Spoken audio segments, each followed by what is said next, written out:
Hi everyone, జై జనసేన గోపాలకృష్ణ లాక్స్ తిరిగి స్వాగతం.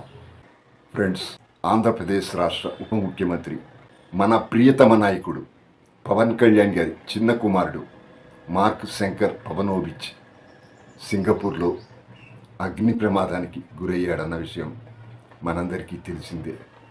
ప్రస్తుతం తను క్షేమంగానే ఉన్నాడు. ప్రస్తుతం ఆ బాలుడి ఆరోగ్య పరిస్థితి బాగానే ఉంది, సేఫ్ జోన్లోనే ఉన్నాడు. కాకపోతే లంగ్స్ ఊపిరితిత్తుల్లోకి పొగ విపరీతంగా పీల్చడం వల్ల గాలి తీసుకోవటంలో తీవ్ర ఇబ్బంది పడుతున్నాడు. ఆక్సిజన్ ఎక్కిస్తున్నారు, ఐసీయూలో ఉన్నాడు. ప్రాణాపాయ స్థితి నుంచి అయితే బయటపడ్డాడు. ఇదొక మంచి వార్త. మనకి డాక్టర్ల పర్యవేక్షణలో వైద్యం జరుగుతోంది కాబట్టి మనం ఆందోళన చెందాల్సిన అవసరం లేదు. త్వరలోనే మరింత సేఫ్గా బయటకు వస్తాడని ఆశిద్దాం. డాక్టర్లు అవుట్ ఆఫ్ డేంజర్ ఆ బాలుడు అని చెప్పిన తర్వాత పవన్ కళ్యాణ్ గారు కూడా కాస్త ఊపిరి పీల్చుకున్నారు.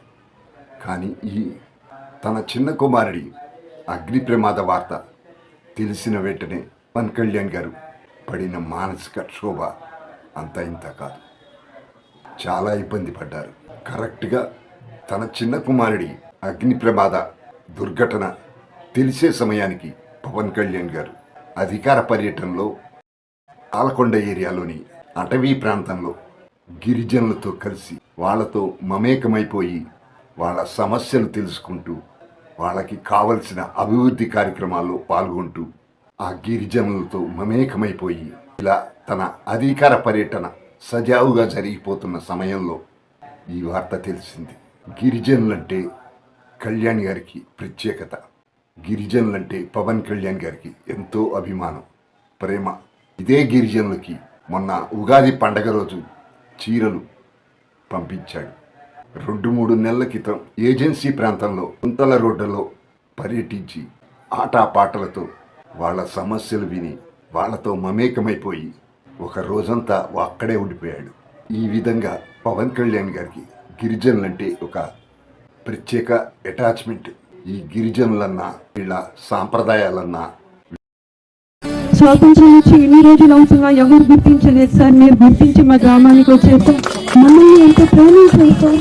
వీళ్ళు పూజించే వనదేవతలను పాలకొండ పర్యటనలో వాళ్ళ సంస్కృతి సాంప్రదాయాలని ప్రకృతిని చూసి మురిసిపోయారు, ఆనందపడ్డారు పవన్ కళ్యాణ్ గారు.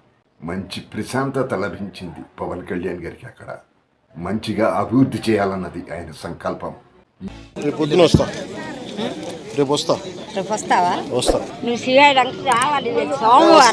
శివాలయం చెప్పాను కదా, వస్తా. వచ్చి మీకు ఏమేం కావాలి చెప్పండి ఒకసారి. బిడ్డలకి ఏం కావాలో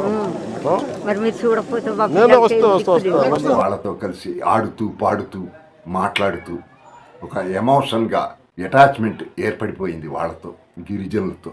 చిన్న పెద్ద తాతలతో అవ్వలతో పిల్లలతో కలిసిపోయాడు వాళ్ళలో. అలాగే వాళ్ళు కూడా తమ పెద్ద కుమారుడిలాగా ట్రీట్ చేశారు, భావించారు. ఒక ఉప ముఖ్యమంత్రి హోదాలో చూడలేదు వాళ్ళు. తమ పెద్ద కుమారుడు వచ్చాడు అని మురిసిపోయారు, బ్రహ్మరథం పట్టారు ఆయనకి. అంత అటాచ్మెంట్ ఏర్పడింది గిరిజనులతో పవన్ కళ్యాణ్ గారికి. ఈ గ్రామానికి నేను నా తరఫు నుంచి ఒక 5 లక్షల రూపాయలు మా పంచాయతీకి నేను. ఆ పరిస్థితుల్లో ఆయన్ని డిప్యూటీ సీఎంగా భావించట్లేదు వాళ్ళు. తమ ఇంట్లో ఒక బిడ్డ, పెద్ద బిడ్డ అనుకుంటున్నారు. ఆయనతో కలిసి ఫోటోలు దిగుతున్నారు, చేతులు కలుపుకుంటున్నారు. ఆయన కూడా ఎక్కడ ఇబ్బంది పడలేదు, అంత ఇదిగా కలిసిపోయారు వాళ్ళల్లో. గిరిజన ప్రజల్లో మమేకమైపోయారు పవన్ కళ్యాణ్ గారు. ఆయన్ని స్పర్శిస్తే చాలు పులకరించిపోతున్నారు గిరిజన బిడ్డలు. ఆయన కూడా ఎక్కడ తానొక పెద్ద హీరోనని కానీ ఉప ముఖ్యమంత్రిని కానీ చాలా ఫ్రెండ్లీ అట్మాస్ఫియర్ కలిసిపోయారు వాళ్ళలో. పవన్ కళ్యాణ్ గారు ఇదే ఇష్టపడతారు పబ్లిక్లో. మన దురదృష్టం ఏంటంటే మన అర్బన్ ఏరియాల్లో హీరో అభిమానుల ముసుగులో ఫోటోలు, ఆటోగ్రాఫ్లు, సెల్ఫీలు అంటూ మీద పడిపోతారు. దీనికి భిన్నంగా గిరిజన ప్రాంతాల్లో ఆయన పర్యటన సాగుతోంది. ఆయనకి అదే కావాలి. చాలా ప్రశాంతంగా, చాలా సంతృప్తిగా పర్యటన కొనసాగుతోంది ఆయనకి. ఎక్కడ సెక్యూరిటీ అవసరం పడలేదు, అంత స్వేచ్ఛగా తన కార్యక్రమాలు జరుగుతున్నాయి గిరిజన ప్రాంతంలో. వాస్తవానికి పవన్ కళ్యాణ్ గారు ప్రజల్లో ఇలాగే మమేకమైపోవాలన్నది ఆయన చిరకాల వాంఛ. ఎక్కడ ఉప ముఖ్యమంత్రి అన్న హోదా కానీ ఎక్కడ ఆయనలో కనపడదు. వాళ్ళు కూడా అలాగే రిసీవ్ చేసుకుంటున్నారు, చాలా ఆస్వాదిస్తున్నారు. వాళ్ళతో సమస్యలు తెలుసుకుంటూ అభివృద్ధి కార్యక్రమాలు మాట్లాడుతూ సంతోషంగా కలిసిపోయి కలివిడిగా ఉన్న సమయం అది. పిడుగు లాంటి వార్త. తన చిన్న కుమారుడు శంకర్కి స్కూల్లో అగ్ని ప్రమాదం జరిగిందని. ఏం చేయాలి? ఇంతగా ఆదరిస్తున్న ఈ గిరిజన ప్రజలను వదిలి వెళ్ళిపోవాలా? మరొకరైతే వెనక ముందు ఆలోచించకుండా పర్యటనని క్యాన్సిల్ చేసుకుని వెళ్ళిపోయేవారేమో. కానీ ఈయన పవన్ కళ్యాణ్ గారు కదా, మానవత్వం ఎక్కువ ఉంటుంది. అలా వెంటనే డెసిషన్ తీసుకోలేకపోయారు. కొడుకు అగ్ని ప్రమాదానికి గురైతే ఏ తండ్రి అయినా ఏం చేస్తారు? మరో మాట లేకుండా అన్నీ రద్దు చేసుకుని ఫస్ట్ కొడుకుని చూడటానికి వెడతారు. వెళ్ళాలి కూడా. వేరే నాయకుడైతే అలాగే చేసేవారు. ఈవెన్ మనం కూడా. కానీ అక్కడ ఉన్నది పవన్ కళ్యాణ్ గారు కదా. ప్రజలు చూపిస్తున్న ప్రేమ, ఆదరణ, అభిమానం ఇవన్నీ ఆయన్ని కట్టిపడేశాయి. ఒక్క క్షణం ఆల్ ఆఫ్ సడన్గా పర్యటన రద్దు చేసుకుని వెళ్ళాలనిపించలేదు. మంచి సంతోషకరమైన వాతావరణంలో ఆ కార్యక్రమాలు సాఫీగా జరిగిపోతుంటే మైండ్ బ్లాంక్ అయిపోయి ఉంటుంది. ఏం చేయాలి మరి? ఎంత సంఘర్షణ పడ్డారో పవన్ కళ్యాణ్ గారు ఆ కొద్ది క్షణాలు. తప్పవదు, వెళ్ళి తీరాలి. కానీ వెళ్ళే ముందు మరి వీళ్ళు చూపిస్తున్న ప్రేమ, అభిమానం, ఆదరణ ఏం కావాలి? ఇట్లా మధ్యలో వెళ్ళిపోవటం భావ్యమేనా? ఇవి పవన్ కళ్యాణ్ గారిలో ఆలోచనప్పుడు. తర్వాత తిరిగి మళ్ళీ వచ్చి తన కార్యక్రమాల్ని కొనసాగించవచ్చు. ఇంత ప్రేమ, ఆప్యాయత, ఆదరణ చూపిస్తున్న వీళ్ళకి ఏం చెప్పాలి ఇప్పుడు? ఏం చెప్పి వెళ్ళాలి? నా కొడుకు యాక్సిడెంట్ గురించి నా బాధ వీళ్ళకి చెప్పి వీళ్ళని బాధ పెట్టిన వాడిని అవుతానేమో. ఇదే ఆయన అప్పుడు ఆలోచించింది. ఆ వార్త తెలిసిన కొద్ది క్షణాలు పవన్ కళ్యాణ్ గారు తనలో తానే పడిన మదన పైకి ఎవరికీ చెప్పక చెబితే ఏమవుతుందో, ఈ కార్యక్రమం మధ్యలోనే ఆగిపోతుంది. తన కుమారుడిది సింగపూర్ కాబట్టి కొంత టైం ఉంది కాబట్టి కొంతవరకైనా కార్యక్రమం పూర్తి చేయాలనుకున్నారు. ఎలా చెప్పాలి ఈ గిరిజన ప్రజలకు? ఏ విధంగా చెప్పాలి? నేను వెడితే వీళ్ళు ఎలా దాన్ని రిసీవ్ చేసుకుంటారు?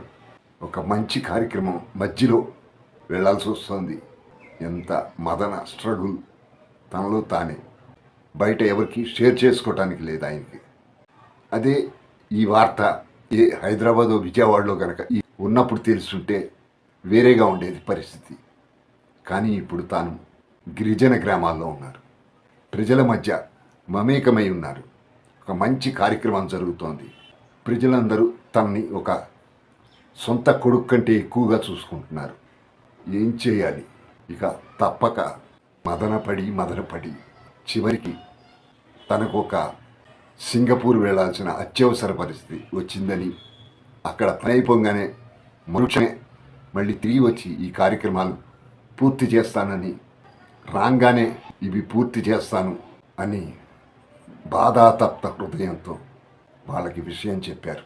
తన బాధను తనే దిగమింగుకున్నారు. అంతకుముందే అధికారులు మీరు పర్యటన రద్దు చేసుకుని సింగపూర్కి ప్రయాణం అవ్వండి సార్, మేము ఏర్పాట్లు చూస్తామని చెబితే వాళ్ళని కాదని చెప్పి ఆగిపోయారు. కొంతసేపు పూర్తి చేయాల్సిన కార్యక్రమాన్ని పూర్తి చేసి అధికారులు జరిగే సమీక్షను మాత్రమే రద్దు చేసుకుని హైదరాబాద్ వచ్చారు.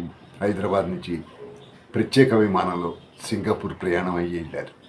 దాదాపు అదే సమయానికి తన అన్న చిరంజీవి గారి దంపతులు కూడా ఈ వార్త తెలిసి సింగపూర్ ప్రయాణమై వెళ్ళారు.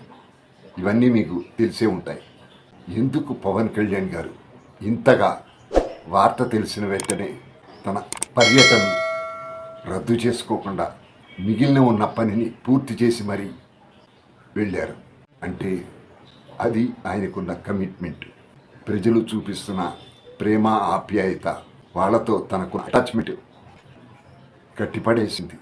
ప్రజలపై పవన్ కళ్యాణ్ గారికి ఉన్న ప్రేమ, ఎఫెక్షన్, అది కొడుకు మీద ఎంత ప్రేమ ఉందో ప్రజలన్నా కూడా అంతే ప్రేమ పవన్ కళ్యాణ్ గారికి.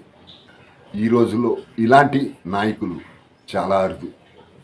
మనం ఎన్నైనా చెప్పుకోవచ్చు, కొడుకు ముఖ్యం కదా, తర్వాతే ప్రజలు ఎందుకు అలా పవన్ కళ్యాణ్ గారు చేస్తున్నారు అని అనుకోవచ్చు. కానీ ఆయన అందరిలాంటి వ్యక్తి కాదు కదా, తనకు ప్రజలే ముఖ్యం అంటారు. ఇలాంటి నాయకులు అరుదుగా పుడతారు. వాళ్ళు సమాజం కోసమే జీవిస్తారు. ఫ్యామిలీని చూసుకోవద్దని ఎవరు అనరండి. ఆయనకు బట్టుకు ఉండదా కొడుకుని చూసుకోవాలని. ఇప్పటికిప్పుడు సింగపూర్ ప్రయాణం అంటే చాలా టైం పడుతుంది, కొంత సమయం పడుతుంది. కాబట్టి అన్కంప్లీటెడ్గా ఉన్న పనిని పూర్తి చేసి వెళ్ళారు ఆయన. ఏదైనా పవన్ కళ్యాణ్ గారు లాంటి గొప్ప నాయకుడు చాలా అరుదుగా లభిస్తారు మనకి. ఇది అందరికీ సాధ్యం కాదు. ఏ కొందరు లక్షలో ఏ ఒక్కరో ఇలా ఆలోచిస్తారు, ప్రజలే నాకు ముఖ్యమని. వాళ్ళని మనం ప్రోత్సహించాలి అంతే, డిస్కరేజ్ చేయకూడదు. వాళ్ళకి దానిలోనే సంతృప్తి. తన కొడుకుకి ఇప్పుడు వచ్చిన కష్టం ఎంతో, అది ఎంత బాధో అంతే. ఇప్పుడు ఈ ప్రేమ ఆప్యాయత చూపిస్తున్న ఈ ప్రజల్ని వదులుకుని వెళ్ళాలన్నా కూడా పవన్ కళ్యాణ్ గారికి అంతే పెయిన్. రెండు బ్యాలెన్స్ చేసుకోవాలి. రెండు ఆయనకి ముఖ్యమే. ఎంత సంఘర్షణ జరిగి ఉంటుంది పవన్ కళ్యాణ్ గారి మధ్యలో ఆ కొద్ది క్షణాలు. ఇలాంటి నాయకుడే కదా మనకు కావాలి. వ్యక్తిగతంగా నాకు కూడా బాధ కలిగింది. ఎందుకు పవన్ కళ్యాణ్ గారు వెంటనే ప్రయాణం అయిపోయి వెళ్ళిపోలేదు అని సింగపూర్. మరింత బ్రాడ్ మైండ్తో ఆలోచిస్తే ప్రజల్ని తన కుటుంబ సభ్యులుగా భావించే ఇలాంటి నాయకుడిని, ప్రజల్నే తన కుటుంబంగా భావించే ఒక గొప్ప నాయకుడు ఆంధ్రప్రదేశ్ రాష్ట్రానికి, తెలుగు ప్రజలకి వచ్చాడు అని, దొరికాడు అని పవన్ కళ్యాణ్ గారి ఫాలోవర్గా నేను ఆనందపడ్డాను, సంతోషించాను. పవన్ కళ్యాణ్ గారిని ఎంతో ఇష్టపడే ప్రధానమంత్రి మోడీ గారితో మొదలు పెడితే, పవన్ కళ్యాణ్ గారిని ఎంతో చులకన భావంతో దత్తపుత్రుడు అని సంబోధించే జగన్మోహన్ రెడ్డి వరకు ఎంతోమంది పార్టీలకు అతీతంగా పవన్ కళ్యాణ్ గారి చిన్న కుమారుడు త్వరగా కోలుకోవాలని ఆకాంక్షించారు. ప్రధానమంత్రి కార్యాలయం ఎప్పటికప్పుడు సింగపూర్లోని దౌత్య కార్యాలయంతో సంప్రదింపులు జరుపుతూ బాలుని ఆరోగ్య పరిస్థితిపై ఆరా తీస్తోంది. ఇది మనకి ఎంతో ధైర్యాన్ని ఇచ్చే విషయం. పార్టీలకు అతీతంగా ఇంతమంది తమ దిగ్భ్రాంతిని వ్యక్తం చేశారంటే అది పవన్ కళ్యాణ్ గారి యొక్క గొప్పతనం, ఆయనలోని మంచితనం, మానవత్వం. అదే ఈరోజు ఆయనకి శ్రీరామరక్ష. చివరిగా మనందరం కూడా కులమతాలకు అతీతంగా, ప్రాంతాలకు అతీతంగా ఆ కొండగట్టు ఆంజనేయ స్వామిని కోరుకుందాం. పవన్ కళ్యాణ్ గారి చిన్న కుమారుడు మార్క్ శంకర్ పవనోవిచ్ సంపూర్ణ ఆరోగ్యంతో హాస్పిటల్ నుంచి బయటికి రావాలని, అలా జనసేనాని శ్రీ పవన్ కళ్యాణ్ గారికి కొండగట్టు ఆంజనేయ స్వామి, వరాహి మాత మనోధైర్యం ఇవ్వాలని కోరుకుంటూ,